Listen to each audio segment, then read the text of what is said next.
Cine-Files, and welcome to one of the most joyous and fun movies ever produced. My name is Steve Morris. I'm a filmmaker and directing instructor in Los Angeles, California. Yes, this is the outlaw John Rocha. I'm a writer, producer, and host, and voiceover artist, and massive Gene Kelly fan here in San Diego, California. How many times have you just been on YouTube or something and gone, I'm going to watch a number from Singin' In The Rain?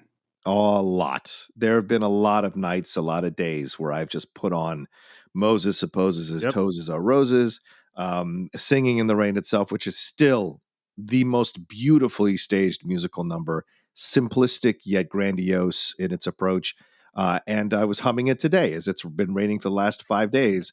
I got out of bed humming it today. So it's a film that still works for me, still affects me. And there's such a majesty and simplicity at the same time in this movie, and the beautiful romance between Gene Kelly and Debbie Reynolds. Just incredible stuff going on in this movie that still holds up all these years later, Steve. That's just what I was going to say. You know, it's like everyone talks about the incredible dance numbers, as they should. Everyone talks about Singing in the Rain, as they should. Everyone talks about the comedy. They talk about Make 'em Laugh. They talk about the love of Hollywood history and coming out of the silent era and all that stuff. And those are all great things to talk about with Singing in the Rain. I don't think people spend enough time talking about what a perfect little love story this is. Yeah. Someone who is initially seen as, you know, the artist who is kind of highfalutin and arrogant, and that would be Debbie Reynolds, who thinks it should be a certain way, which is the irony here. And then you have Don Lockwood, who is established already and a superstar, and everyone loves him, and he's a movie star. But he longs to be accepted for who he actually is. He longs to reveal himself to someone and be vulnerable and show who he really is behind the Hollywood facade. And it takes a little bit of time before him and Debbie Reynolds finally put down both of their walls so they can connect and care for each other. And it's not even fully cemented until the final scenes of the movie, when the curtain is raised and the conversation happens. And I love that about this movie, that this love story is touching and brilliant, but it's always in question up until the final moments. It's a great way to put it, and I hadn't thought about it until you were just speaking, but their relationship starts with them both putting up facades and lying to each other and not being themselves. And the movie ends with the curtain going up and revealing who they both really are. Yeah. Like it is a fantastic movie. For me, it might be the single most joyous film I know of. And I will anytime put on exactly the same set of songs that you mentioned.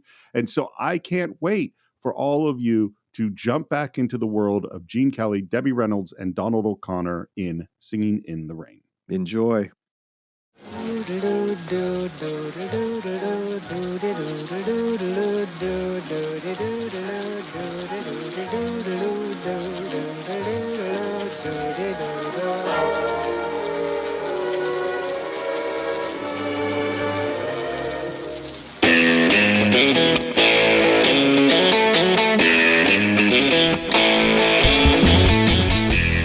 Welcome once again to the Cine-Files, where each week we enter the world of a great film. We explore its themes, the history, the filmmaking, and the influence it has on us today. My name is Steve Morris. I'm a directing instructor and filmmaker in Los Angeles, California. Happy New Year, everybody. I don't know how many weeks we are out of that one, but I'm going to say that now. It's always nice to say Happy New Year. I think we're still in that area that I can. Hi, I'm John Rocha. I'm a voiceover artist, host of numerous shows here in LA, and an occasional actor as well. And we're very happy to welcome Milena Govich, who is a Broadway actress, singer, dancer, and you might have seen her on Law & Order, on Finding Carter, and Rescue Me. Milena, welcome to the Cine-Files. Thank you so much for having me. Well, we're really happy to have you, and we're particularly happy to have you today because we're going to talk about musicals. I love musicals. and unfortunately, there's sort of a sad way that we got into this, which is, look, as everyone knows, 2016 was rough. Really rough. It was a very difficult brutal year. Yeah, brutal. And we could go on and on and on about the actors and writers and singers and dancers and important people in our lives that we've lost. And it seemed like the knockout blow at the end of the year was in 2 days losing Carrie Fisher and the day after her mom, Debbie Reynolds. And it was just beautiful and brutal and shocking, and it was completely heartbreaking. Yeah. It really was. And we might get into talking about Carrie Fisher a little later on a different episode of the Cine-Files. Yeah. But today we really wanted to talk about Debbie Reynolds, and it gives us an opportunity, for as sad as 2016 was, to have one of what I think might be the most joyous movie I can think of, which is Singing in the Rain. And especially her performance too. Oh, I mean, she's absolutely. just living. Absolutely, she is 100% joyful and bubbling and charismatic, and it's also Singing in the Rain's it's my favorite dance movie by far. But Dance movie, you say? Yeah. Not musical. well, just in terms of, I literally have a part of it is that I teach them, but also I will pull up on YouTube, Make Them Laugh or Moses Supposes anytime. I've shown them to my kid over and over and over again. Good Morning, Yeah. Singing in the Rain. They're just and nothing. They just make me smile. Yeah. And I wanted to ask you because when did you start dancing, Milena? I was basically dancing out of the womb. It seems very slippery. Oh yeah, well, it's how you get good core strength and balance. I guess so. That's gross. Anyway, I started training when I was about 5 or 6 years old, and I trained classical ballet my whole life, essentially. I missed most pop culture of the 80s and 90s because I was in a dance studio 25 hours a week after school. I love dance, and I knew I was never going to be a ballerina because I, at 5'8", am the tiniest person in my family. But on Broadway, they love tall girls who have curves and also have classical dance training. So Sure. that's where I found my niche dance-wise. And what was your first show on Broadway? My first show was Cabaret at Studio 54, nice. directed by Sam Mendes and Rob Marshall. Wow. Nice. Yeah, that's also how I got my equity card. It's a pretty, Wow, way to go. it's a pretty lucky story. Yeah. And you're doing Fosse dancing then. Well, it was Rob Marshall's choreography. However, it was steeped in the Fosse-esque. Fosse world. I mean, you can't do Cabaret without paying homage to Bob Fosse. So it wasn't the original choreography, but it was very similar, very down, raw, harsh, which was actually hard for me as a trained ballet dancer because everything is lifted and very graceful. And now I'm being asked to dance with my crotch. Right. So that was a great learning experience for me. And was that the first time you'd had to make a transition like that, or had you done other styles? I'd done other styles, but this was a really specific style. It was and very specific to the show itself and the time period it was taking place in and the heaviness of the subject matter. So that was different for me. So, and while you were missing all of the pop culture going on when you were a kid, did you miss Singing in the Rain too? When did you see it? Oh no! Singing in the Rain was playing in my house whenever it would come on. The in Oklahoma, the public station was OETA, and they would play old movies, especially on the weekends. And my parents always had them on, and so I saw it many times. Probably it was longer before I actually saw the whole movie start to finish. Right. But yeah, very familiar with it growing up. And what about you? Do you remember when you first saw it? Yeah, I'm sure I saw it as a child on PBS or something. I remember I became a massive Gene Kelly fan as a child, like just massive. Like everything he did, I watched, and as I got older and I was able to have access to stuff that wasn't showing popularly all the time, I would It's Always Fair Weather, The Pirate, Take Me Out to the Ball Game, all these things. I'm like behind Orson Welles. Gene Kelly is my second favorite actor, Wow. celebrity, entertainer. Period. There was something about What a weird combo. It is because for whatever reason I am a frustrated song and dance man, which means I never had the training and I don't have the voice. But if I had Milena's talents, Milena's abilities, I would have done this till I was dead. I would have been a musical theater actor touring till I was dead because it's just something I love to do and I don't have the skill or ability to do it. Right. So I could live out my dreams through Gene Kelly, and because his dance was something I could connect to. Fred Astaire, not so much. Fred Astaire is fantastic, but it's very elevated dancing. They're very soft different. shoe. Yeah. It's soft shoe. Whereas Kelly to me was always blood and guts. It was barbed wire and broken glass. It was down in there. It was more grunty, and so I could relate to it more. The moves were more powerful, more dazzling, and so to me that was what really stood out. And his characters were never like these high evolutionary characters. There were these always down on their luck, doesn't have a lot of money, especially with Singing in the Rain. He is a stuntman. He's a stuntman. He grew up poor, which we see in the beginning, like all this kind. So there was a lot of what Kelly did with his characters that really I gravitated to, and so I would enjoy the music and the dance through connecting to the character and then going from there and enjoying the movie. And Singing in the Rain, I remember seeing as a child with my mom and dad. and then just would see it all the time because there's such a joy in that dancing in the rain, singing in the rain particular number that for me as a kid was like, my eyes were like wide open to see something like that and was like, oh my God. And it became one of my favorite musicals ever. It's strange. This might sound very, very strange, but the way I first came to dance and loving dance, I fell in love with that almost exactly the same time I fell in love with martial arts and martial arts movies. Oh, that makes sense. And it was for me it was the same. So I watched, Enter the Dragon the first time I was 9, and I probably saw Singing in the Rain and my first Fred Astaire and, Holiday Inn and all those films probably right around the same time. And there's something about the elegance and the beauty of the human body in movement that I just love. I think Gene Kelly would have loved to have heard you say that, given his reverence for athleticism and dance at the same time. I think he'd be thrilled to hear that. Yeah. Well, and he wanted to, one of his big things was he wanted dance to be masculine.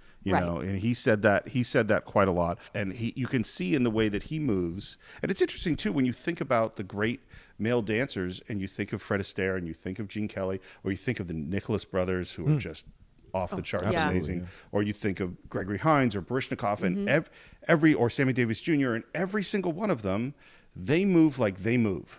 Yeah, they don't move like anybody, or Savion Glover, or all of them are just that guy moves like that. Yeah, and you could see Gene Kelly's style of movement, and I think maybe because of martial arts that he was my guy too. Well, I think all of that was really intentional for Gene Kelly. You know, he didn't want to be the regal, elegant Fred Astaire. Right. He really wanted his dance and his movement to translate more to the everyman, so that you could sit and watch it and go, I could do that, or I relate to what this character is going through, not only through the story and the dialogue, but also through the physical movement. And I love the fact that his shirt sleeves are always rolled up. Yeah. Right. You know, he's still in his white pants and his preppy vest, but the shirt sleeves are up. And so, you're connecting to him in a different way than you would if someone like Fred Astaire. Yeah, absolutely. And he said that if he tried to put on a tuxedo and dance like Fred Astaire, he'd look like the plumber had snuck in. And it very much comes from his background. He grew up in Pittsburgh, and his parents pushed him to dance at a young age along with his brother, and he really resisted. He didn't want to do it, and he was getting beat up at school and called names that I'm not going to go into what those names were, but he really resented it. He wanted to play baseball. He quit dance. He played baseball. He went, I'm going to go be a baseball player. And he was apparently, the guy's obviously gifted in movement in every single way. I'd put him at shortstop. No, no question. But then he keeps coming back to dance. And in high school, he starts coming back more and more. And his family opens up a dance school. And he becomes a dance instructor and begins doing choreography in high school, and goes to college. Then he goes to law school, which I didn't actually know until I was just reading up on him. But in law school, and he did sort of his first theatrical productions while in college. And in law school, he keeps getting pulled back to dance. And after a few months of law school, he drops out and decides, no, I'm going to be a dancer. And what's so interesting to me about him is there are all sorts of choreographers who began as dancers. It's very normal. That's obviously the path. Gene Kelly was a choreographer from the beginning. From high school and college, and right after, he was teaching dance and doing choreography, and was sought after as much for those things as he was for being a performer himself. And in his very early 20s, he goes, okay, I'm going to go to New York, I'm going to go to Broadway, and he goes and nothing. And it's a complete failure, and he goes back to Pittsburgh, and it's back in Pittsburgh where he starts to really build up his reputation as a choreographer, becomes sort of bigger and bigger, then returns to New York a second time, and this is the time that it hits. And the big one I think for him is Pal Joey, and that's where he really starts to, and he's choreographing over here and he's dancing over here, and sometimes he's dancing in other people's choreography, sometimes in his own. Comes to Hollywood, and again, it's a little bit of a struggle in the early 40s for him. He does enlist in the military in World War II, as a lot of actors did at that time. He was in the Navy, and comes back, and it's really with those Frank Sinatra movies, Anchors Away, On the Town. Those are the ones that really he starts to hit, and that's when his choreography and his own style starts to emerge. Well, he's also challenged, right? Because Frank wasn't a dancer. He had to teach Frank how to dance. You know, he had to teach him how to move, and he had to adjust his choreography. Right, you had to find a way to make it work. Exactly, and because Frank you could argue was bigger star than Jean was, so Jean had to kind of make that work in their films. And On the Town is one of my absolute favorite films. I own it in every possible version it's ever been in, from So beta much fun. to high-end Blu-ray. I own it because it's just so much fun and so joyful. And the songs don't get enough love. The songs are so good in On the Town, and nobody gives them enough love. And the same thing with Take Me Out to the Ballgame. There's some great songs in those musicals that don't get as much love as Singin' in the Rain or West Side Story, other musicals that you hear songs from. And On the Town is really important because it's the first musical shot on location in New York. It really brings musicals out of kind of the backlot way that they had been shot in the past. And we have to remember that this is in the height of the studio era. Right. This is the height of the MGM musical. He's mostly working at MGM, and we'll talk about it a bunch throughout this film. But MGM is the way they made movies then is completely different from how we made movies now. And there's a lot of things that are bad about the studio system. There's a lot of things I really miss about it. So let's get into Singin' in the Rain. Let's do. So the origin story. This is sort of strange because the way musicals happen from the 50s on, like post Rodgers and Hammerstein, is that we create all the songs for the musical. Everything is within the characters. That is not how this movie gets made. No, this is one of the premier jukebox musicals that there ever was. All these songs already existed. Yeah. It's Arthur Freed, who's the producer, who kind of ran his own sort of mini group at MGM, and he said, "I've got all these songs. Let's do something to them," and that's how the movie gets made. Well, it's great when you go back and watch these documentaries like That's Entertainment. There was 1, 2, and 3. Like when you watch 1 and 2, you see the songs that are in Singin' in the Rain when they were originally done in the 20s and 30s, the numbers that were done, like the Busby Berkeley type stuff, which is one of the things I enjoy about the movie. The movie has such reverence for old Hollywood and the old Hollywood musicals. And yet it's still poking fun at the same time. Exactly. It's incredibly subversive. If rewatching it this time, it's incredibly subversive and making fun of itself and Hollywood itself.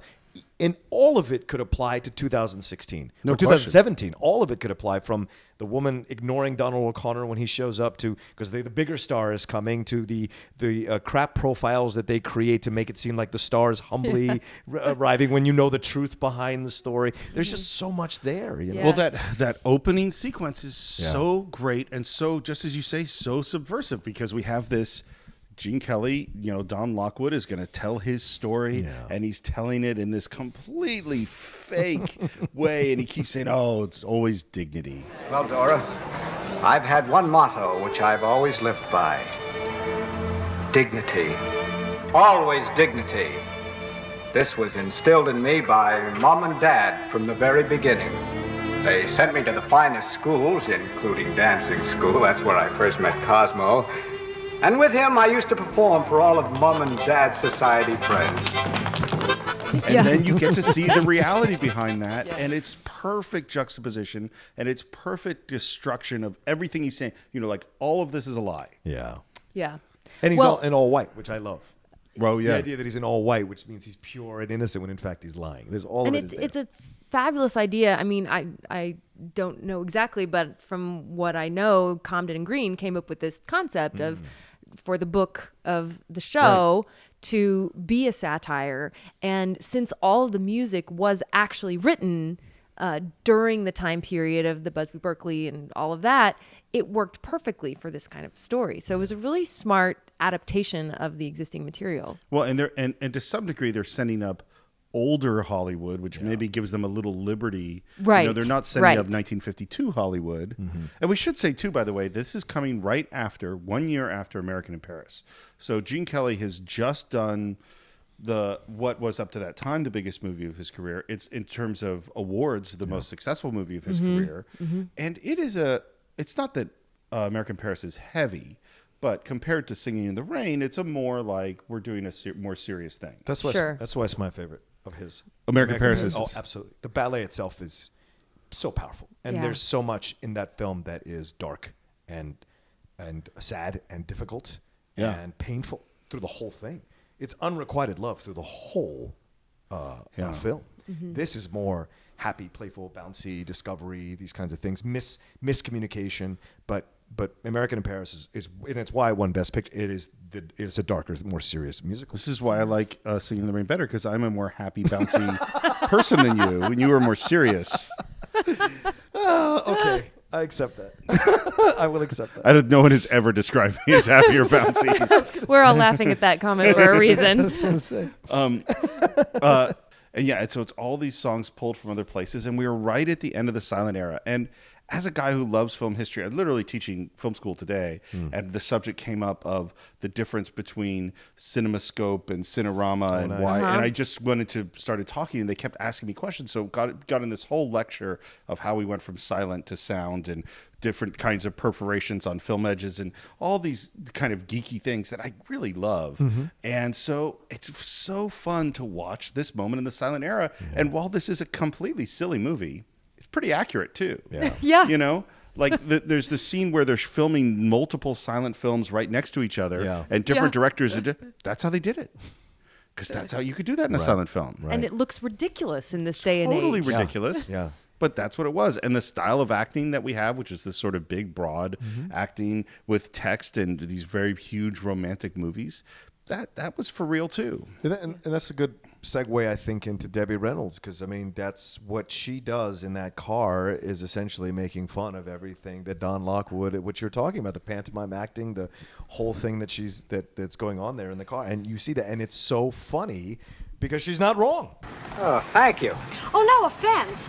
Movies are entertaining enough for the masses, but the personalities on the screen just don't impress me. I mean, they don't talk, they don't act, they just make a lot of dumb show. You mean like what I do? Well, yes. Here we are, sunset in Camden. Because she's not Exactly. wrong. But at that time in that era, when you go back and watch those silent films, you see it's a lot of big faces and a big movements and that have you. And I will subtitle the moment where you didn't hear anything, because Rocha did some beautiful silent movie acting. It's very impressive. Thank you. What's particularly funny too with Debbie Reynolds in that scene. So Don Lockwood, Gene Kelly's character, has just gone from his hugely successful premiere. He runs away from his fans, climbing up on a car, on a bus. And by the way, does his own stunt. Gene Kelly would have made a great action star. Absolutely. I would argue that he is an action star. I agree. But let me put it differently. I wish he was around today and we could put him in a great actor. Huge. Yeah. Can you imagine him in a big superhero movie? That would be amazing. I was just saying, I always think that's one of the crimes that he never got a chance to do as much out of musicals as he could have, as he should have. You know, you see it in Inherit the Wind. He has a part in that, but like it would have been awesome to see him in an action film to do these kinds of movements and what could work. You know, whatever. And he drops into Debbie Reynolds' car. She doesn't recognize him at first, that she does, and then she plays very sort of snooty, looking down on him, which is, as you say, really funny, and then doubly funny because we find out she's a big fan. And only after. Much later, he comes on to her. That's when she becomes You're right. snooty. You're right. Yeah, much She's later. nice to him until he takes advantage of her. He tries to take advantage of her. Then she fights back, as she should. And by the way, who is he that? Who does he become when he comes on to her? Oh, he starts to put on the persona. The Hollywood Yeah. Right, The lie. Guy. Yeah. Exactly the same full of it guy that we saw at the beginning of the thing. Well, we movie stars get the glory. I guess we have to take the little heartaches that go with it. People think we lead lives of glamour and romance, but we're really lonely. Terribly lonely. And that is why, of course, she should reject him, because and that's not who he is. Right. We get to this big premiere party, and in comes the cake, and out of the cake, who should pop out but very cute Debbie Reynolds. That is one of my favorite screenshots of her ever, is coming out of that cake. I mean, you can't buy that kind of effervescence and joy and pureness of spirit. I mean, she just leaps off the screen. Yeah. Well, and let's talk a little bit about Debbie Reynolds, who, you know, this is the whole reason we did this, is sadly we lost her just a few weeks ago. You know, she comes from Texas. She moves to Burbank. Her family is working class, very religious. She lives in a very kind of controlled upbringing. She's a Girl Scout. She's a gymnast. She becomes Miss Burbank. She's a beautiful singing voice. And she gets hired by MGM. She's in one movie where she does pretty well. And then Louis B. Mayer tells Gene Kelly, this is going to be your co-star in Singin' in the Rain. Right. Gene Kelly says, she has no dance experience, which she didn't. No, zero dance experience.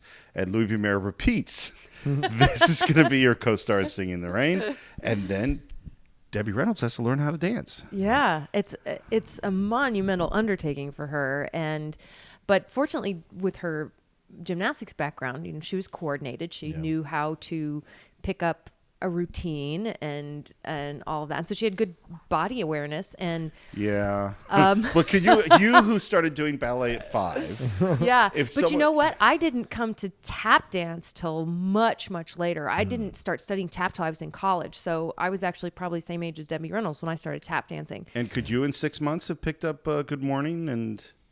She is doing really difficult steps up and down the stairs. Oh, and to keep pace with Gene Kelly and Donald O'Connor, that is not nothing. Yeah. What she accomplished in those 2 numbers in particular was phenomenal, and she is toe to toe with those guys. So Absolutely. To speak. And also she got, even in the more balletic number, you were meant for me. Yeah. You were meant for me. She does a beautiful job, and some of that upper body work can be just as difficult as all the intricate footwork because you have to look effortless. And that's one thing I love about Gene Kelly, is because no matter what he's doing, it's the most athletic dancing you've ever seen, but he's floating, and he's delivering an emotional performance on top of it. You never feel like he's jerking around or anything. So he was able to teach her that. And from what I know of Debbie Reynolds, that whole experience shaped her, and it taught her the kind of work ethic that kept her perforning right up until basically the day she died. I mean, she was still going to Vegas every year, and well into her 80s. And what she did at that time is 6 months where she moved into the studio. Yes, she put a she's cot. 19. She's 19. 19 years old. She puts a cot in her dressing room. She lives there the whole time. Her feet are regularly bleeding. Yeah. And there's one story I heard. Spoiler: that's not unusual for dancers. Just I can't. Yeah. I can't imagine. Because when my feet start bleeding, I sit down. I was like, well, there's the difference, Steve. Yeah. I guess that's why I never. Dancers are tough. They're tough. Yeah. Super tough. And this is something I remember. I was watching So You Think You Can Dance, and they had some. And this was kind of BS a little bit, but they had some people come in with all sorts of body metric things to test where dancers were on the scale of athletes. And of course, it was off the charts. Yeah. In terms of heart rate, endurance, flexibility, oxygen in the lungs, strength, speed. Yeah. Well, again, you're asking these people to do the most athletic thing they can possibly do, and also make it look effortless. Right.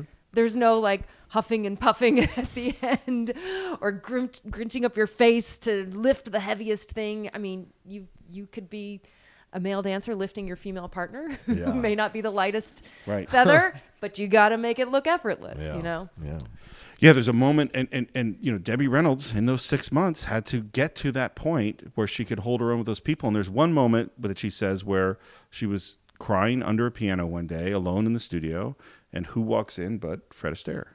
Oh, wow. And Fred Astaire finds her and basically says something like, the only way to be a great dancer is through great pain. That's true. True. My ballet teacher used to say, if it doesn't hurt, you're not doing it right. Wow. Yeah. And it's funny for this thing, for those of you who maybe you didn't grow up taking dance classes, maybe you haven't met dancers, is that the impression that they give on the stage of grace and effortlessness and joy and lightness is nothing to do with what it takes to get there. Yeah. Just Google ballerina feet. It's All right. awful. Should we put a warning on that? Anyway. Yeah. I mean, maybe don't actually do that. I don't know what's going to come up exactly, but And what's interesting is they have a high tolerance for pain and don't like to be fussed over. Like, that's the thing I've discovered in my interactions with dancers. When they're in pain, the natural desire to help or fix is not welcomed, because there's a badge of honor in the toughness, in the feet, in the pain, in the bleeding, in whatever it is that they earn through the work that they're doing to achieve what they want to achieve, and they don't want to be fussed over about it. Well, the last It's thing accepted. you want is for someone to watch your performance and go, wow, you are you okay? Yeah, right. No, it's the opposite of what you want to come off in a performance. Yeah. And yeah, it's training, it's hard work, it's endurance. Boy, the endurance levels. I mean, if you think about these dance numbers, it's not like, oh, well, we learned the dance, let's do the dance and now go to lunch. Yeah. I mean, take after take, something like 40 takes of the Good Morning number. There's a story about them doing the end of that where they tip over the couches. And just getting that right. It took forever to get the timing right, and all three of them just going over at exactly the same moment. Talk about athleticism. Yeah, unbelievable. So we meet Kathy Selden, and we see her do this All I Do Is Dream of You. All I do is dream of you the whole night through. With the dawn I still go on dreaming of you. You're every thought, you're everything, you're every song I ever sing. Summer, winter, autumn, and spring. And it is so bright and cute. And she has to do, again, really interesting acting, which is be 100% in the dance number and also be embarrassed to have been discovered by Don Lockwood in this lie. Yes. And which culminates, of course, in him trying to talk to her because he really likes her at this point. And she tries to throw some cake in his face and hits someone we have not spoken about yet, which is Lena Lamont, played by Jean Jean Hagan. Hagan. And she is amazing. If we bring a little joy into your humdrum lives, it makes us feel as though our hard work ain't been in vain for nothing. So good. Oh, she's fantastic. She's perfect in this part. Right. Especially because she doesn't speak that way. Yeah. So she has to put that on to play that part. And what's fantastic is when I was watching it this time around, I thought, oh, could you look at this as a misogynistic film because they're kind of putting her down? But no. She has her way of forcing her power or pushing her power throughout the film so that although they are making fun of her and they do come after her, she has these street smarts that she uses in certain moments to achieve and maintain her status and fight for her status in Hollywood. Well, yeah, exactly. And I mean, she's using the skills and the tools that she has to do it. Yeah. And, you know, as an actress, there are moments in the movie where you're like, oh God, please. But at the same time, you have to ask yourself the question, what is this character willing to risk to hang on to her career? Right. You know, and in a hypothetical world, what would Lena Lamont do after this? You know, she's kind of got no other choice. Right. Well, and this is a real thing. So we're in this moment. It's the end of the silent era. Yeah. And there was a lot of casualties at the end of the silent era. Including how films were made. So one of the really interesting things is that silent films really reached a peak in the late 20s. And the techniques were really sophisticated in terms of the filmmaking. We might have made fun of some of the acting earlier, but there's some gorgeous, amazing silent films made in this era. And as soon as you introduce sound, because that's what happens in Singin' in the Rain, is that all of that sophistication has to go away because now in order to do sound recording, you can't have these camera moves because they didn't have the equipment to do it. You had to have these big booths to record sound and everything had to get locked down. And so the technique of filmmaking went back about 10 years when we introduced sound. And then you have all these actors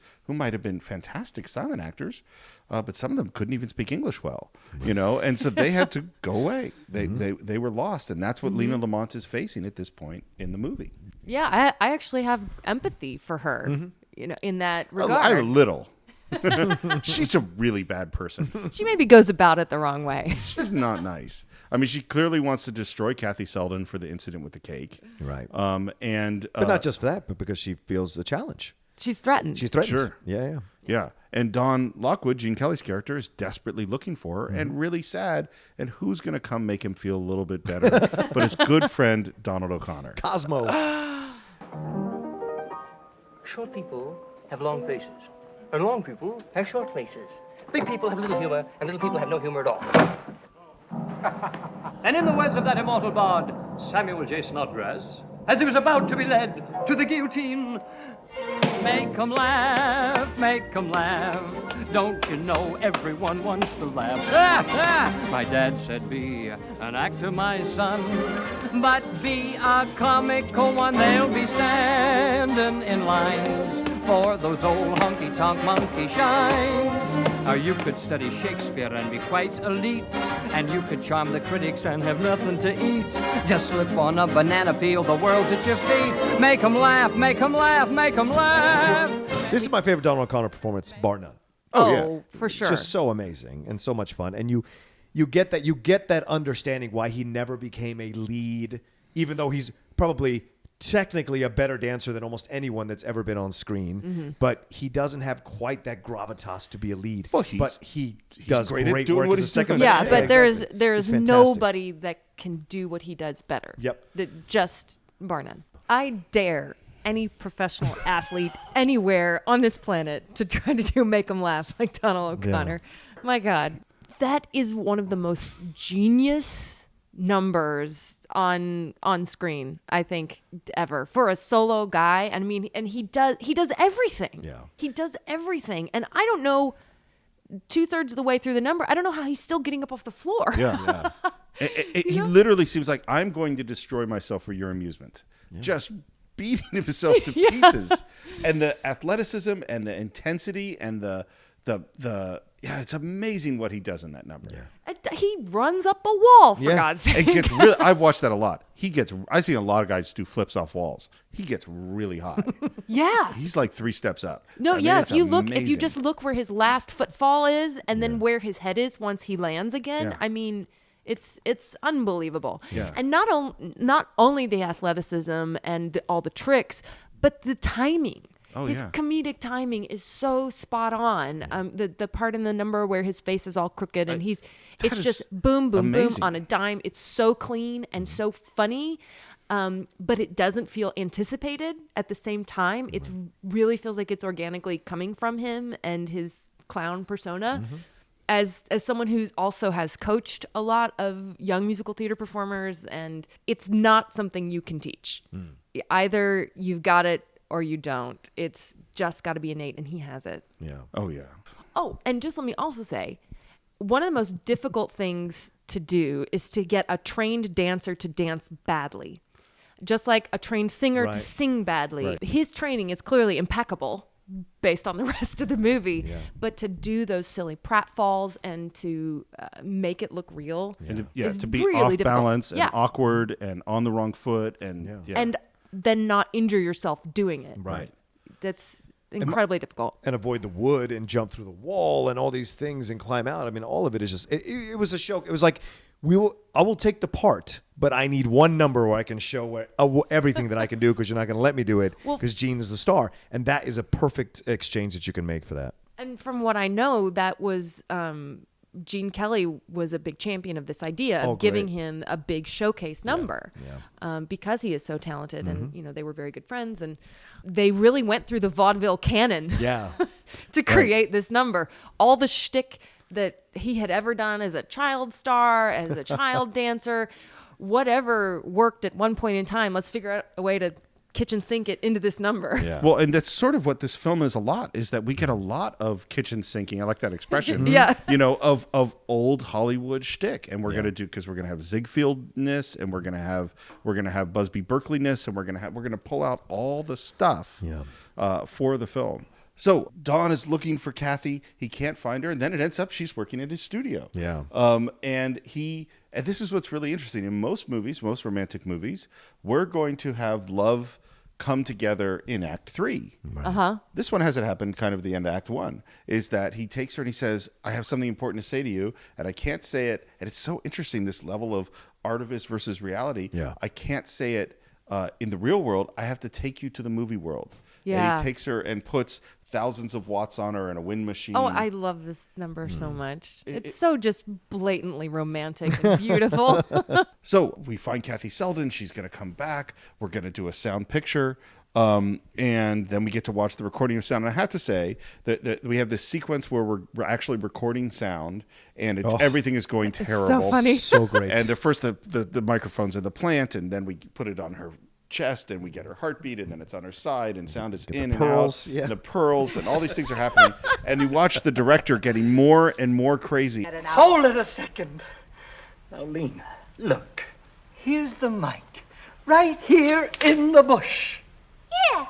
Now you talk towards it. The sound goes through the cable to the box. A man records it on a big record in wax. But you have to talk into the mic first. In the bush. Now try it again. Gee, this is dumb. Oh, she'll get it, Dexter. Look, Lena, don't worry. We're all a little nervous the first day. Everything's going to be okay. Oh, by the way, Roscoe, you know the scene coming up where I say imperious princess of the night? I don't like those lines there. Is it all right if I just say what I always do? I love you, I love you, I love you. Sure. Anyway, it's comfortable. But into the bush. Okay. Again. Quiet. Roll 'em. That's what directing feels like. A lot of the time. It's like I have to stay really calm. Everything's falling apart around me. I stay calm and we're just going to get through it. It's going to be okay. Yeah, that's really what it feels like to be a director. By the way, sometimes. that actor is an unsung hero of the film. Oh, he's great. So great. Oh, yeah. Just so Yes. great. Just say it into the mic, into the bush. I don't care what you say. Just say it into the bush. It's so great. And of course, one of the things we have to do in order to do a talkie picture is that our actors have to learn how to speak. Yeah. So on the one hand, we have Lena Lamont with her voice coach, and I can't stand him. She's such a good voice. Yeah. And then with the guys, we get Moses Supposes. Oh my gosh, this is such a terrific number. Yeah. And it is one of two songs in the whole movie that were actually original to Singin' In The Rain. It's not one of the trunk songs from previous shows. It's a very... and the other one's Make 'Em Laugh, right? Yes, Make 'Em Laugh, which is based... It's pretty much... on a Cole Porter song. Yeah. But nobody, they deny that, but that's okay.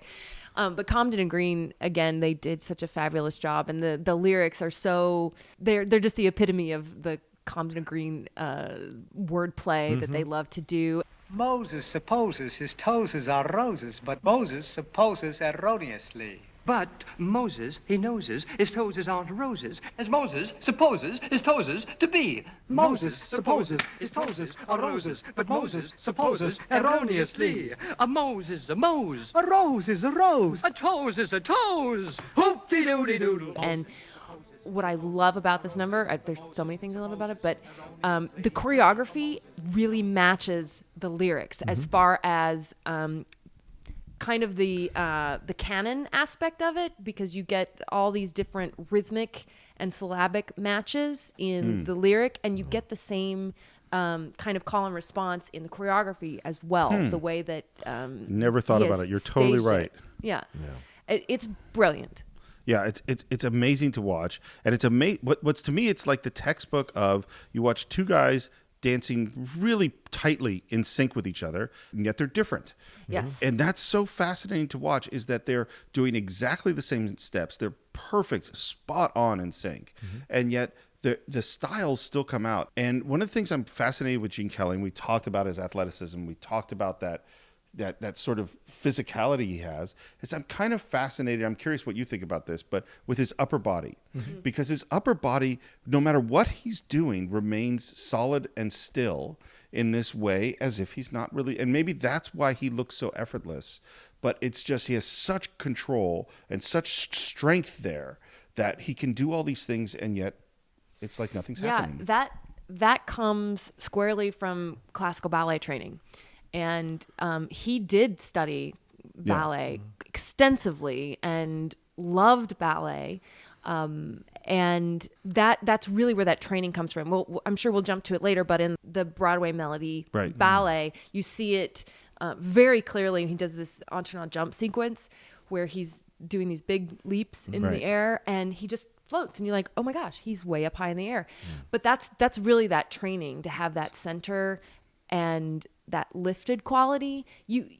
Even though he does feel down and dirty and gritty and rough a lot of the time, he always has this this energy right in his core that keeps it smooth, so he doesn't look like he's hurting or trying. And that's really where the performance comes from. And as far as the two dancers being so in sync and yet feeling like they're different, those are two great actors. Right. And those differences are coming from a place of character. And there's a lot of young dancers out there, singers, musicians, actors, who think if I just do the steps right, if I just sing the right notes, if I just say the right lines, I'm doing great. Well, those things are the barrier to entry. Right, of course. You And- have to do that. Yeah, you have to do that. So what's the difference? It's somebody that can bring their own life to it and their point of view. And these two guys do it effortlessly. And I think you bring up a really good point. This is a great example of it. The degree of difficulty is off the charts. And yet we still see two very different characters, two very different people executing the same thing. And they're having fun. Yes. It's- Yes. That's They're what I was gonna say playing. They too, look yeah. like they're having the best time. Yeah. And there's no difference when you, and this is a great point you bring up, Milena, there's no difference between watching two actors having a fantastic scene together verbally. What you're watching in this musical number is two actors having a great scene with their feet, with their bodies. But there's a conversation going on 100%. with their dance, and Yeah. you can see it. And as they dance around, and then as they come together, and when they're coming together, and then when they're on the desk, like all of it, there's such joy. But you're right, Steve, each one has their style, and their style, they complement each other so well in this particular number so well, and you just enjoy it because of how much fun they're having, because it's two pros at the end. And also, like, if you strip it all away, it's two dance pros in a studio, literally a dance studio, having a great time, you know? Well, and the thing Like too, jazz. It's almost like jazz. The thing too that's interesting that just sort of occurred to me is we started with the artifice of the fake Don Lockwood in Hollywood, and that's the guy that Kathy Selden rejects, and he's full of it. And now, and that's the guy who's prancing around with Lena Lamont in these silly silent films. This guy's dancing to Moses Supposes. That guy's awesome. Yeah. Yeah. And that's what this movie is about, is that, no, you have to be that guy. You have to be yourself. Right. Because that guy is filled with joy and excitement and fun, and that's who we want to see, not the Lena Lamont guy. Right. That's false. And really, in a lot of ways, this movie is all about getting past the false to the real, which is funny because it's a completely not phony, but a completely silly movie in its construction. It's not a realistic movie in any way. No, but that is the real truth, because then even in the kind of show within a show story of making this movie, the change in the movie all comes about because Don figures out what he himself really has to bring. Yeah. And that is the song and dance man aspect. Yeah. Tell me about you had mentioned before something about the tapping and how they do the sound for the tapping. Well, yeah.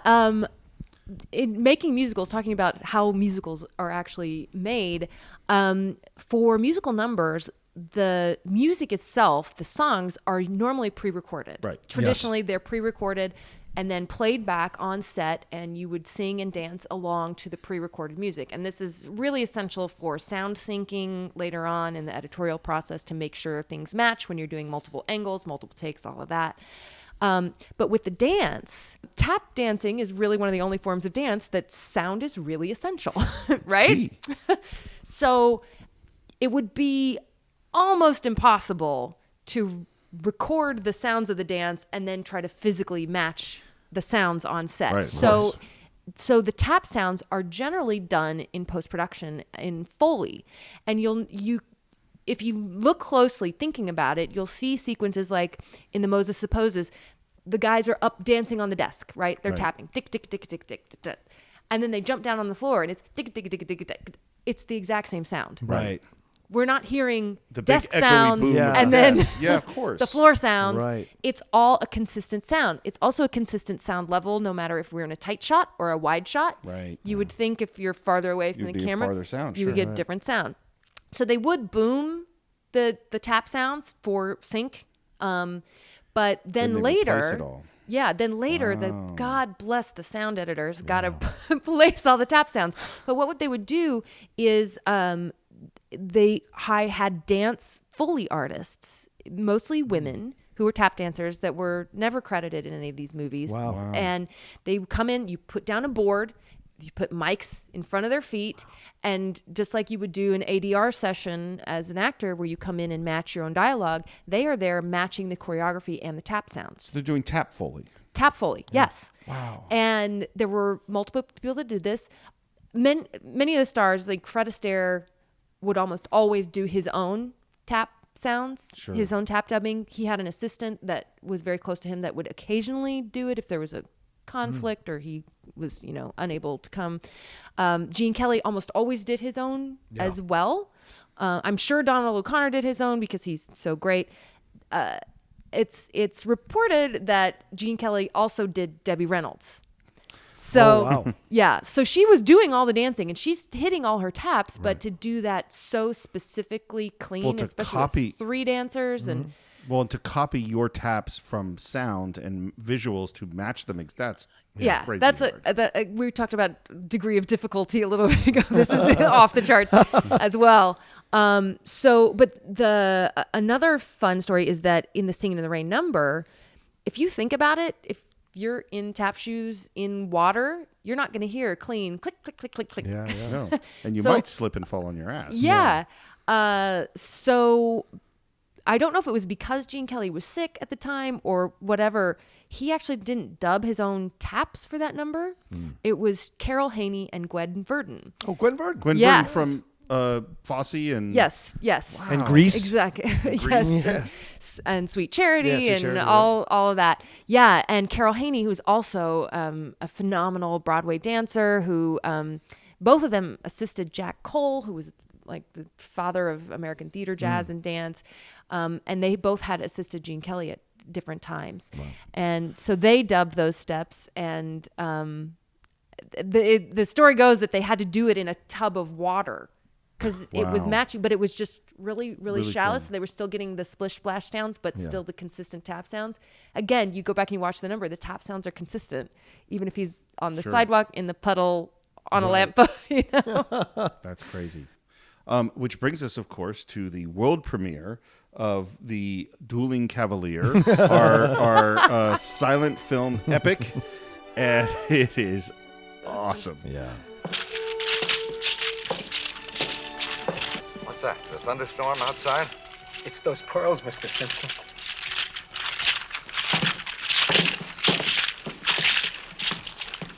I am the noblest lady of the court, second only to the queen. Yet I am the saddest of mortals in France.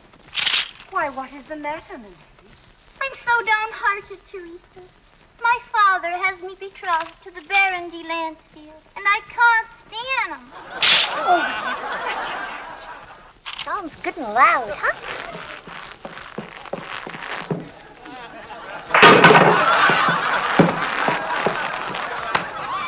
Oh, Pierre, you shouldn't have come. You're flirting with danger.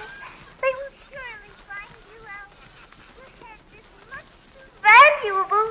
You never could remember where the microphone was, boss. I have empathy for sound designers everywhere watching that. Oh yeah, and that is real. Like everything that happens, yeah. the loud pearls and the breathing and all. If you listen to straight sound, particularly poorly recorded, yeah, it sounds like that. Yeah. That's why we have Or to actors that don't know what they're doing and they're Yeah. setting down books on their line. And Yeah. Oh God. As a voiceover guy doing auditions, you're so paranoid about every little sound Yeah. when you're listening back to your own auditions before you send them in. So that's just seeing that sequence again was like giving me hives because you're just like, oh, that'd be the worst thing in the world. You hear something, oh my God, why didn't I hear that when I was recording? And you hear that now, when you play it back, you're like, how did that get in there? I got to start all over again. So yeah, you see things like that. It just made it Well, and I have this happen with my film students when they're looking at their films, and I'm listening to them. I'm like, "You're in deep trouble here," and they go, "What? What's wrong?" And like, because they're not hearing it, because it takes a Right. while, Yeah. because they're focused on other things. They say, close your eyes and listen. So they have a disastrous premiere. Yeah. People are walking out of the movie. They feel their careers are ruined. And in this, there's a moment where the sound goes out of sync, in which Don's voice comes, or this guy's voice comes out of Lita Lamont's mouth. It's so funny. And it's really funny. And this is going to become important later. We go back to Don's ridiculously huge mansion. Yes. All right. It apparently has couches like lined up all over. And he is really depressed, and he feels that he's been exposed for exactly the phony Kathy said he was. They're really depressed. And then we come up with the brilliant idea, which I think makes no sense whatsoever, but they come up with the brilliant idea of let's turn that movie into a musical. Yes. Why don't you? What? Make a musical. A musical? Sure. Make a musical. The new Don Lockwood. He yodels. He jumps about to music. Oh, the only trouble is that after they released Dueling Cavalier, nobody had come to see me jump off the Woolworth building into a damp rag. Well, why don't you turn the Dueling Cavalier into a musical? Dueling Cavalier? Sure. They've got 6 weeks before it's released. Yeah. Add some songs and dances, trim the bad scenes, add a couple of new ones. And you got it. Hey. Hey, I think it'll work. Of course. It's a cinch. You know, it may be crazy, but we're gonna do it. The Dueling Cavalier is now a musical. And they go, perfect. We'll just add some song and dance scenes because that's easy enough to do. Sure. And we'll just take a couple of months, and then we'll have a musical. Will be a big hit, and we sing Good Morning. Yeah. I feel this is my lucky day, March 23rd. Oh, no, your lucky day is the 24th. What do you mean the 24th? It's 1:30 already. It's morning. Yes. And what a lovely morning. Good morning. Good morning. We've talked the whole night through. Good morning. Good morning to you. Good morning. Good morning. It's great to stay up late. Good morning. Good morning to you. When the band began to play, the stars were shining bright. Now the milkman's on his way. It's too late to say goodnight. So good morning. Good morning. Sunbeams will soon smile through. Good morning. Good morning to you and you and you and you. Which is one of the greatest threesomes you'll ever see on screen doing any kind of dance. And she is so good in this She's just sequence. delightful in it. And, She is. And And she's at the center almost of it. anchoring. Yeah, so Yeah. I'm saying she anchors the whole piece from the whole the soft dancing in the dress. And by the way, the costume, fantastic. What they're wearing perfectly fits Yes. for what they're doing and lets her flow easily through what she's doing in the different changes. And the way they play with the raincoats and the different variations of the different dances that they Yeah. throw in there. All of it is Exactly. old Hollywood. All of it is there. Well, and also the It's so big much long fun. tracking shot that takes them Yes, from right. room to room to room, Yep. and it just captures the element of play. Yeah. And I find that throughout this movie that there's so much joy, as you say, but there's so much playfulness too, and playing off of one another, and this whole sequence really highlights that. Well, this is I'm so glad you said it. I was going to say exactly the same thing because I had this theater teacher who, when we got really depressed with our bad plays or whatever, he said, it's called a play for a reason. Right? Is that it's supposed to be play. And this scene, I mean, so is Moses. There's so much play in this movie. And this is when they bring up the raincoats and all the things they do is like they're having fun. And of course, we know that Debbie Reynolds' feet had to bleed to have this much fun. Like that, and that's this combination that I'm kind of fascinated by with Singing in the Rain, because everything I've heard about Gene Kelly, he worked hard. Oh yeah. He was a taskmaster. He was a perfectionist. It doesn't sound like he was mean or abusive, but he was like, we're going to get this exactly right. So to create this show of joy and play and laughter, we're going to put in hour after hour and after hour of serious hard work and sweat. Well, and that is truly when you really can have fun, when you're not thinking anymore, when you've rehearsed so much that the steps are ingrained in your body, and you don't have to worry about what comes next, or am I in line, or am I hitting my mark? You really can have that much joy if you're that prepared. And I think it's essential. You know, they could not have pulled off what they pulled off in this movie without working that hard. Yeah. And it comes through, especially in a number like this, because you, even as a person who just has no dance experience or no dance knowledge, you watch what they're doing and you're amazed at the sequence, amazed at the movements, amazed at the speed of it. And how it changes, how the styles change throughout the whole sequence. And underlying it all is this belief that, yes, things can be better. Yes, there's an option, there's a possibility, even in the darkest of nights, when the rain is there, when everything says you're not going to make it, there's that one friend who's like, no, if we do this and this and this, we can save it. And it's that old Hollywood gumption thing, which I love. Well, and they're having so much fun. You feel like you want to jump in there and do it with Yes, them. of course. It's like, Absolutely. I'll get up there. I'll stand on the stool. Well, that's how they manipulate poor little children into being tortured for years and years in order to become dancers. It's because it looks like so much fun. Pretty much. I was thinking about something that I wanted to ask both of you. What do you think of Gene Kelly's voice? Well, he has a lovely voice. It's not a traditionally great singing voice. I mean, he's not John Raitt or somebody like that, or even Frank Sinatra. But I think he's such a good actor, and he's so connected. His voice is so connected to him and his performance and his body. You totally buy it. I love his voice. I have all his songs, and because once again, it's that connection of it's not It's not a high-end voice. It's not a highfalutin voice. He is a man. This is how a man would sing. He's masculine, and this is how a masculine man would sing. And this is what I feel when I listen to him. So I like his voice a lot. And if you go, as I've said before, go find On the Town. That's Main Street is one of the most beautiful songs that you'll ever hear him sing, and takes full advantage of what he can do with his voice. You know, the talk singing that works for his type of, it just is so beautifully done in Main Street. And here and in Singin' in the Rain, the same thing. There's a reason that song is so iconic. It's not because he's got this amazing voice. It's because it's a voice that fits, and there's a joy and purity, organic purity to it that you gravitate to and love. Well, and I think to me, because I totally agree, I think to me he's honest. Yes. Yeah, very That's much. who he is. That's who he is. Yep. And so and it's not bad. He has training. I mean, he's not he's just on keys. crooning away and kind of marginally singing. No, he's doing a really good job. He's being authentic to who he is. Yeah, and it goes back to sort of, well, what are we going to see a movie for? And sometimes it's not for the things that, it's not for the perfection is not actually what we generally want. Right. Or and it's hard to describe. Authenticity is what we want. But he is who he is. And so let's talk about Singin' in the Rain. Now, this is his most famous number of all time. Yeah. It is one of the most beloved numbers of all time. It's not the most difficult number. By the way, I think it's well-known sort of Hollywood lore that he had 103 fever when he did it. It's shot day for night, so they have big black tarps over the top. They have pipes over the top. This is on the MGM backlot, so it's really shot outside. Shot it over 2 or 3 days. They had to dig little holes in the street to make puddles. And apparently people had trouble running their water in Culver City while they're shooting. They're using so much water. Right. And also, they couldn't understand why the suit was it was wool. Yeah. So the suit would shrink. So they weren't able, so they had to finally figure out what type of material to use because the suits kept shrinking through the number. So they had to make that change as well. So there was so much involved in creating this amazing masterpiece. And like you said, Steve, earlier, like there's all this work to get what looks effortless and beautiful on screen. There's all this extra work behind the scenes. Well, I think one of the many reasons why this is such an iconic number and why he's so remembered for this is that it plays directly into his MO as a choreographer.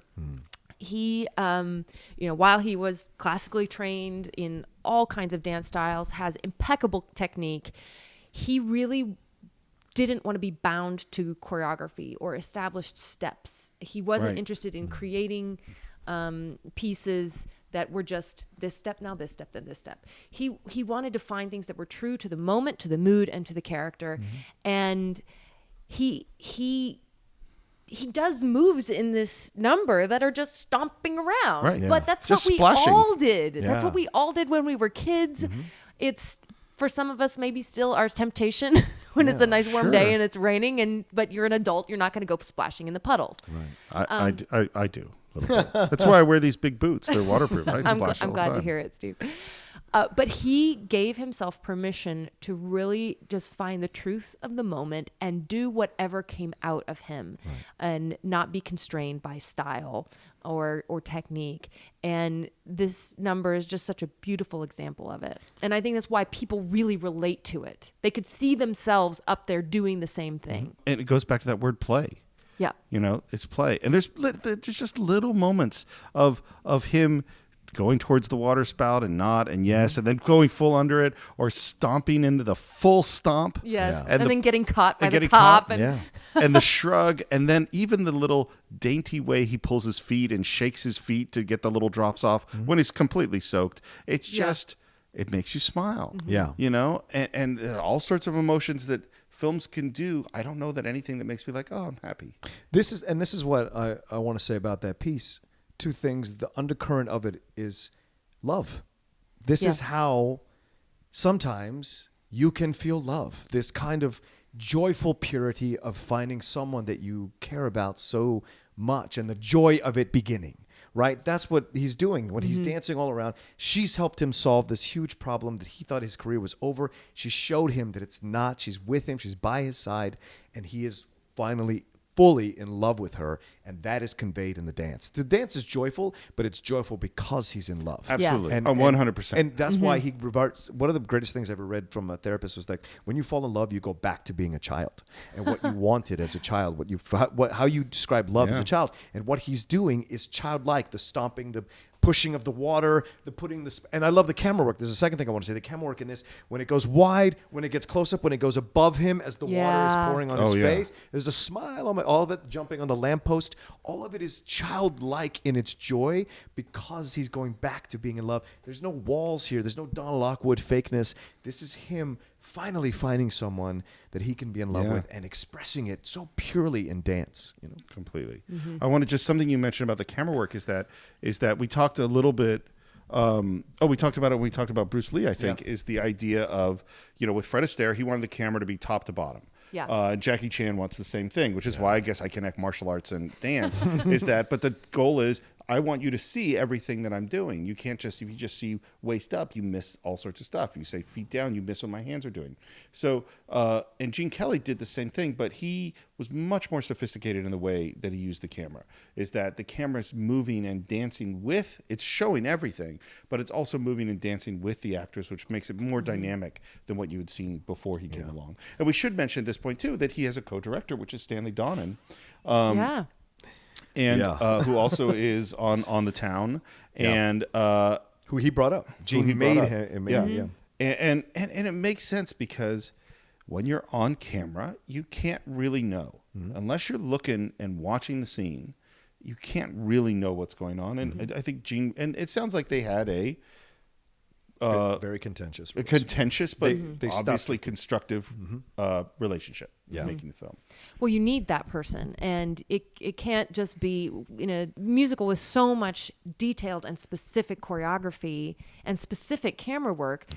You can't leave it to your AD to say, you got it, or whatever. You need somebody that speaks both the language of dance and the language of film. Right. And Donen was really that for Kelly. And from what I know, Stanley Donen also had great ideas that, he wasn't necessarily the driving force, but when he went on to do things on his own, he was very successful. That's the thing you could argue is Donen was the more successful director than Gene Kelly overall, because he does go on and do other great films. I mean, Kelly you look at the barn raising sequence in Seven Brides for Seven Brothers. Sure. That is genius. Yes. That is beautifully. I mean, Stanley didn't choreograph that, but he shot it. He staged it. And Michael Kidd did that. Yeah, exactly. Yeah. So you can't say he didn't bring anything to the table for sure. Well, and we can never know. I mean, that's the thing about collaborations is we can't know. We can look at what they go on to do separately. But there's a reason Kelly brings Donen into On the Town, because he sees.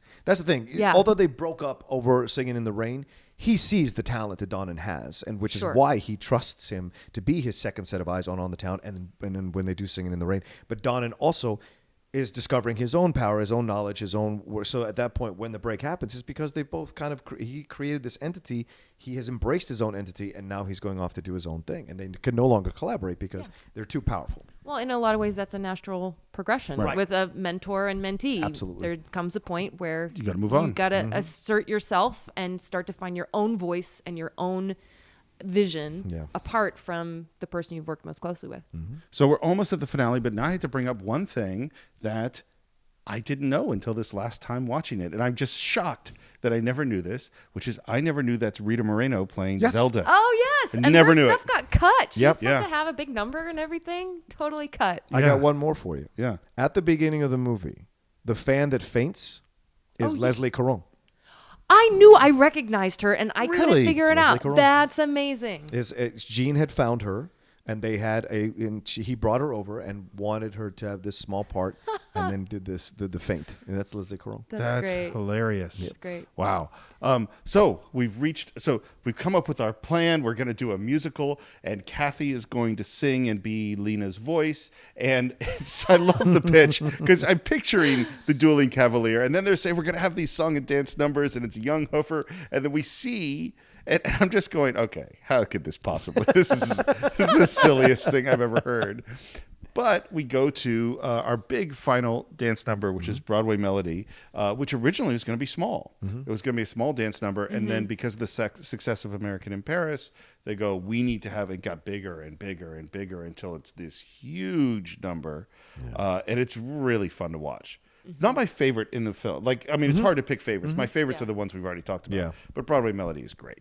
Well, there's so many inventive things about it. Oh, yeah.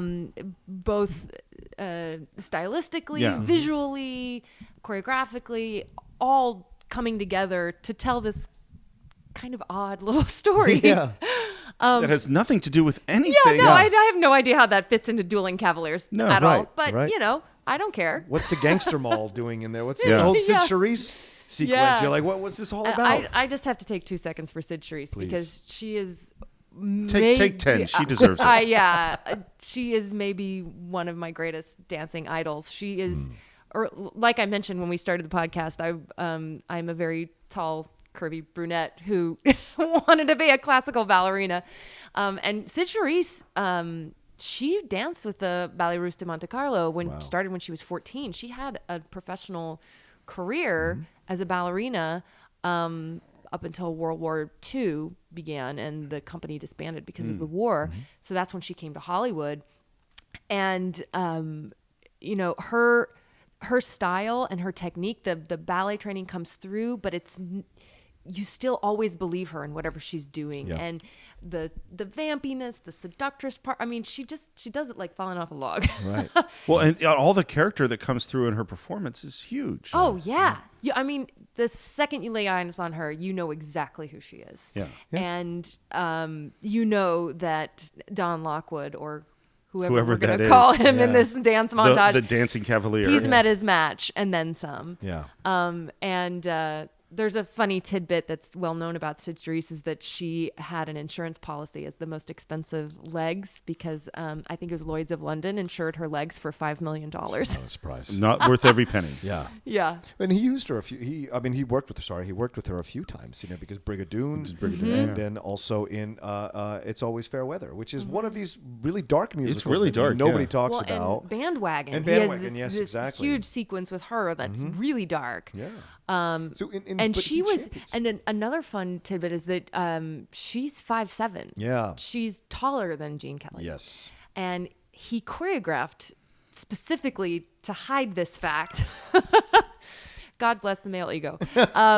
But he has, if you notice when you go back and watch all of her stuff in this, she's always hinged at the hip. She's deep. Her legs are bent. She's slinking around. It's a character choice. Yeah. But it's also another choice as well. And he uses all these levels with her. He puts her on the floor 3 different times. Right. You don't really see that in dance. That's a very modern dance, modern ballet sensibility, but he's incorporating it into this sequence. And I think it works beautifully. Well, that's, as you said before, Gene Kelly isn't bound by technique. He's happy to take from whatever is necessary to make this happen. Or invent his own. His own thing. And there's 2 main sequences of dance with her. She's in the green dress in the club, and then there's the white sequence where it's in his imagination. And he does another fun thing in that sequence, which is to put her up on stairs. Yes. Yeah. So they are not even dancing on the same level. They do meet, but when they meet, she's falling into his arms. Well, and dancing, I mean, that veil.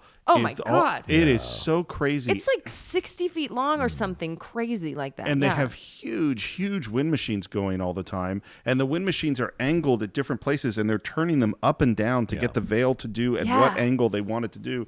Really hard. And, from what Cyd Charisse said, she's wearing a sail essentially. Yeah. And sometimes like trying to dance into the wind with this giant sail on her back, it knocks her over and over again. Yeah. I so wish there was B-roll footage of this whole sequence. Right? Because that thing tied them up. And, oh my God, what a nightmare. I mean, I've done my share of props dancing, and there are times when you just are at your wit's end trying to deal with this damn prop, much less do the choreography, make it look effortless, be in the moment as the actor. Yeah. I just can't imagine what it was like to film that. Well, just on this for a moment, even the simplest prop in a movie is hard. Yeah. Like I spent, I wanted blood to drip into a sink when a guy is like washing his face.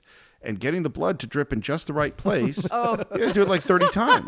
No, that wasn't right. Clean the blood up. You see all sorts of times where, a coin falls into frame or something falls into frame or some glasses or something. 20, 30 takes. Yeah. It's really, really hard. And I imagine that where people are moving and running and there's wind and twisting and all It's impossible. And Cyd Charisse had just had birth. She just had a baby, like right before this. So she had to work off all the weight and then be doing this scene. Yeah. It's a great sequence. And again, we get that joy of Gotta Dance, which is just so much fun. Well, and the camera work too in this whole sequence. And we talked a little bit of camera work in some of the other numbers, but overall, he and Stanley Donen, however the duties fall, we will never know. They did a lot of great work creating different sizes of shots with the camera movement. So you're not going from a wide, cutting into the medium or cutting into a close. When the camera's moving, you don't feel like you've missed anything. Yeah. And that was really important to Gene Kelly. And then also all these axis shifts. You know, all of a sudden we're watching, looking one direction, then all of a sudden, whoop, the camera switches 90 degrees, and we feel like we're in a whole other place, but we're really just in another corner of the room. Yeah. Right. And so you've got people coming from one side to the other, and it's very cinematic choreography in that way. It's choreography that wouldn't work on a stage, on a proscenium. It's really specific to the medium. And so I really appreciate that as a dancer and a choreographer as well. Yeah. The whole sequence, Broadway Melody sequence, is so weird because it's a scene within a movie. It's a movie within a movie. Within a movie that they haven't shot yet, because they haven't even done it. They're pitching the idea of the thing they're going to do, where we have within that scene a guy meet a girl, and then we have his fantasy. And so we have a fantasy within a scene, within a movie that we haven't made, that's within a movie that has nothing to do with our main characters, Kathy and Don. Right. It is, and it's a really long sequence. And yet we're totally engrossed. Totally engrossed. And again, I love pointing this out as I teach my students all sorts of rules of what you're supposed to do in film. And over again, there are these great movies that go, nope, you don't have to do that. Because the real secret is, if it's good, you could do it. Yeah. Yep. If the audience is on board, God bless. You could do it. You can take them once you got them. You can take them wherever you want. Yeah. And Gene Kelly can take you a lot of places. When he's dancing, I'll go, okay. Yeah, I'm pretty much good to go with that. Yeah. So we're making the Dancing Cavalier, and the whole idea is that we're dubbing Kathy Selden's voice for Lena Lamont. Yeah, but the crazy thing is, when we hear the playback of Lena Lamont's now overdubbed voice, supposed to be Kathy Selden, it's actually the actress Jean Hagan. It's just her normal voice. The actress playing Lena Lamont. It's just her. She's doing an affected voice as the Lena Lamont character, but then they just use her voice. I wonder why do you think they did that? Why did they do that? I don't really know, because we obviously know what Debbie Reynolds sounds like. And yet apparently we don't, because I never knew that. Yeah. And the same thing for the singing as well. When we hear the playback of the new voice of Lena Lamont, that's not Debbie Reynolds either. It's another studio singer. Wow. And I regretfully don't remember the name of the singer that's doing it. And I'm not sure why they chose to do that, because, again, we clearly know what Debbie Reynolds sounds like singing. Yeah. Except, again, we clearly don't, because I never knew that. Wow. Maybe they're trying to sell it to us as the more affected voice of the movie. Or well, the other thing that reminds me is like, well, this is the studio system. And today, if a studio is making a movie, a team is hired to make that movie for the studio. Right. In the days of the studio system, they were all there, and they went from movie to movie. And so, like, for instance, what happened with this film is whoever was necessary to bring in for that moment, they brought that person in. Like one of them is that it's a different arranger for Moses Supposes than it is the arranger for Good Morning, because they went, oh, this guy's better for this kind of song. And because they're making so many movies, like MGM made more than 2 movies coming out a week, which is more movies than all of Hollywood makes now. And so they're constantly, it's like a factory. And all these people are going from movies to movies. And this is one of the reasons it's hard to make musicals today, because we don't know how. Yeah. They had teams of people to make musicals, so they bring in another voice because they go, oh, let's use this voice. Because everyone's being paid, everyone's on contract. Yeah. Yeah. By the way, RF is like the worst studio head ever in the history of mankind. I mean, can we just like take a moment for that?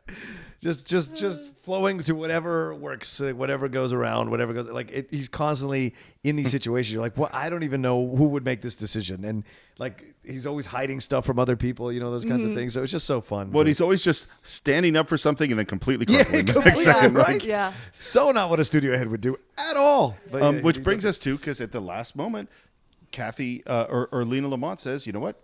Kathy's got to continue to do my voice, and we can't let this out, and you can't let her be a star.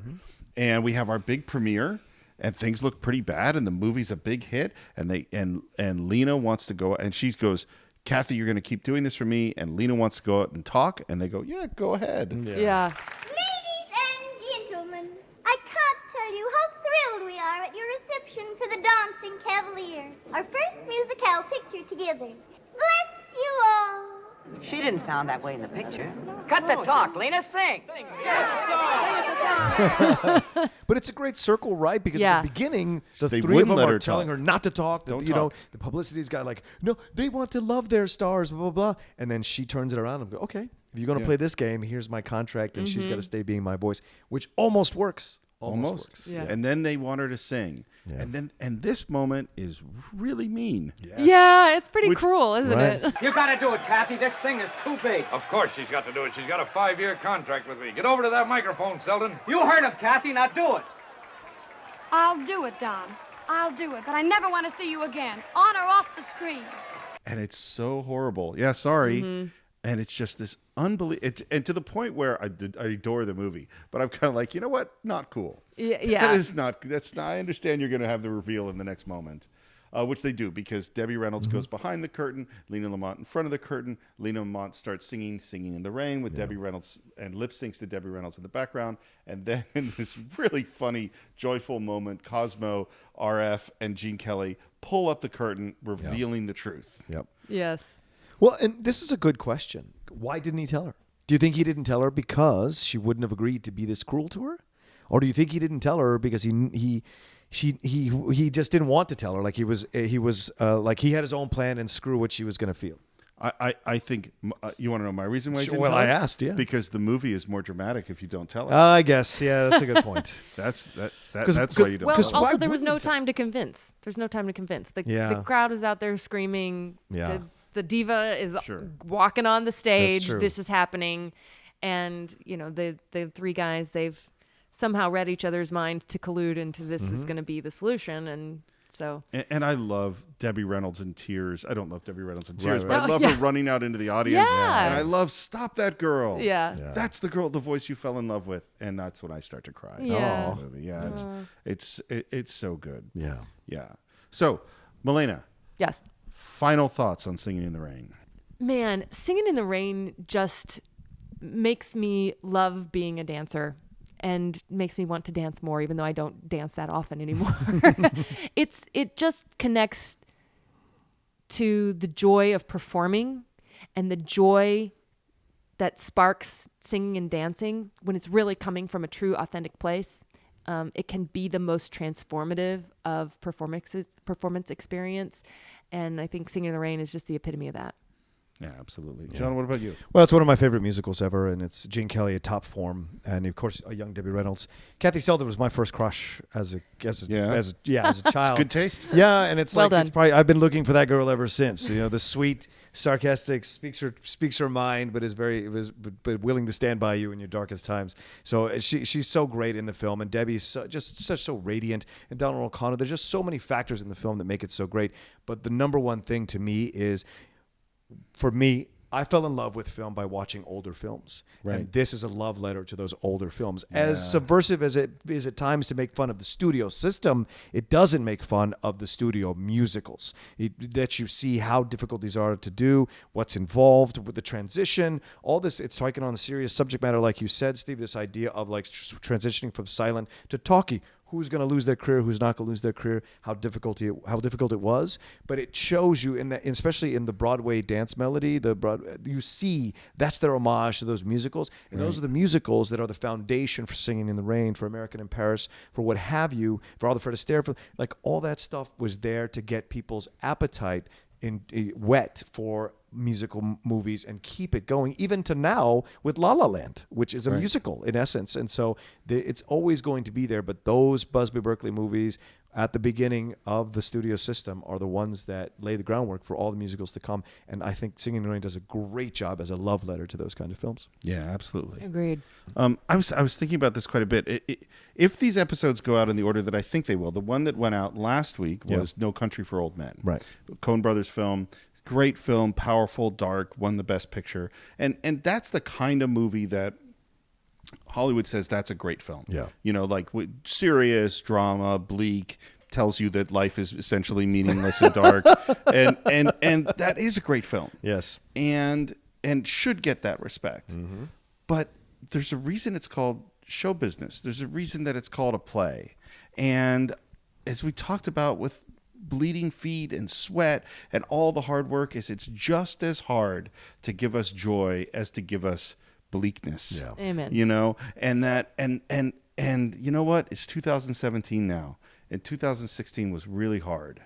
And we need this kind of movie. Yeah. You know, and I'm not saying we don't have serious movies. I love serious movies. I'm not saying film can't tell us important things about life, that it can't challenge us, that it can't make us better people, but it can also make you smile. Yeah. And there's nothing more valuable than sitting down for a couple of hours and getting to smile a little bit and feeling joy and feeling hope, you know? And it's a great point, Steve, because that's the double-sided coin of film. It is there to make you think and to change your views on the world.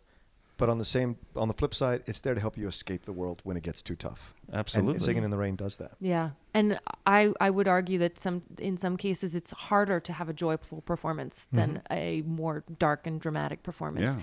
It's easy to look at someone kind of putting on the smile and you just go, ugh. Yeah. Right. You know, you have that saccharine taste in your mouth from it.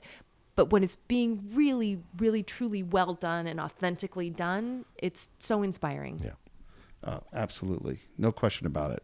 Well, we would like to hear what you think about Singin' in the Rain. We hope you watch it. If you haven't seen it, watch it. Get your family together. Get some friends who haven't seen it before and sit down and watch it. And it's great for kids, too. Yes. Absolutely. If you have kids, sit them down and watch it, and maybe they'll get that same little spark in their eye. Maybe they'll want to go, I want to go dance. Right. And then they can have the bleeding feet and all the pain and suffering and sweat, too. And you know what? And it'll be worth it. Yes. And we'd love to hear what you think. So please, you can visit us on Facebook. That's the Cine-Files. It's CINE-FILES. But if you want to subscribe to us on Stitcher, you cannot use the dash because Stitcher doesn't like dashes. It's 2 words, CINE, no dash, Files, FILES. Please search for us there. If you want to reach me, you can reach me at SR Morris on Twitter. John, where can they reach you? You can always reach me at the Rocha Says, ROCHA. See all the shows I'm hosting and co-hosting and all the stuff I do all around town. And then also please leave us comments on iTunes. Please, please, please, please, please. Some of you who have listened to the Top 10 show, you guys did such a great job doing that for us. Do it for the Cine-Files, please. We really need it. Want to move up the chain. You guys have expressed so much joy at what we've been doing, and I think you can tell we're getting really, really tight doing this show, and so we want to get some feedback from you all so that we can keep going with this and possibly get sponsors and possibly get this thing like really subsidized. I concur. Milena, if people want to reach you, is there a way for them to find you? You can find me on all the socials at Milena Govich, MILENA GOVICH. Excellent. And you should reach out to her and follow all the exciting things she's doing. There's a lot Yes, of exciting please do. news coming. And Milena, thank you so much for coming. Thank you for having me. It's so great having you. This has been so much fun. It's been great for us too. Yep. And that's it for this week. We will see you next time on the Cine-Files.